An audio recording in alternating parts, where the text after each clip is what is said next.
everyone, Rachel from Desert Blossom Crafts here. Today I'm going to do a super quick tutorial on how to make this mini scalloped edging or border for a blanket.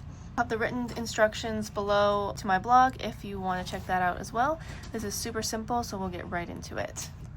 So the multiple for this border is 4 stitches, so you're going to want to have a multiple of 4 or fudge some things to make it fit. So I've taken this out just so I can show you, and you can really start one of 2 ways. You can start with the single crochet or with the scallop. It doesn't really matter.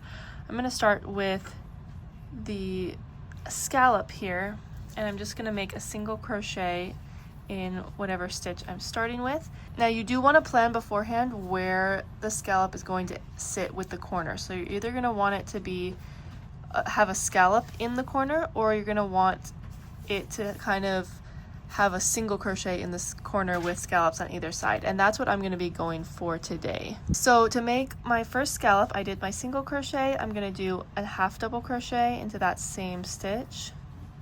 I'm going to do a double crochet into that same exact stitch, and excuse my baby in the background. Then I'm going to do a half double crochet again into that same stitch,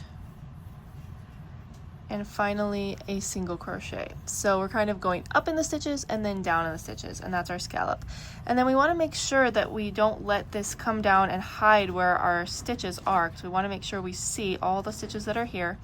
So this is our next stitch. We're going to skip that and we're going to single crochet in this next stitch right here. And this is basically our pattern. We're going to skip the next stitch and make a scallop in this stitch.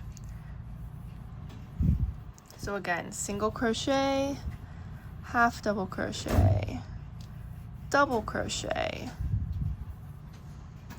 half double crochet, and single crochet. Make sure we check where our next stitch is, skip that one, and go in the next. So with this, again for the corner, I'm going to be doing a scallop right here.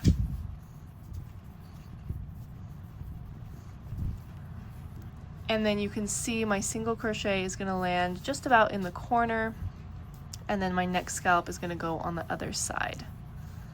So this may vary a little bit depending on how your blanket is structured, right? I have a single crochet border going all the way around, so it makes it nice and simple. I don't have any raw edges or any chain spaces, so it may vary a little bit depending on what you're working with. But overall, you just want to take that multiple of 4 and kind of plan it out around your border, see where you want the corners to land. And this is a really simple 1-row repeat, and you can have a nice professional looking edge. So I hope this tutorial was helpful. If it was, leave a thumbs up and come and subscribe for lots more tutorials. I'd love to see you around. At the time of recording, this blanket pattern is not out yet, but when it is out, I will also leave the link to that in the description box below. Thanks for watching. Bye.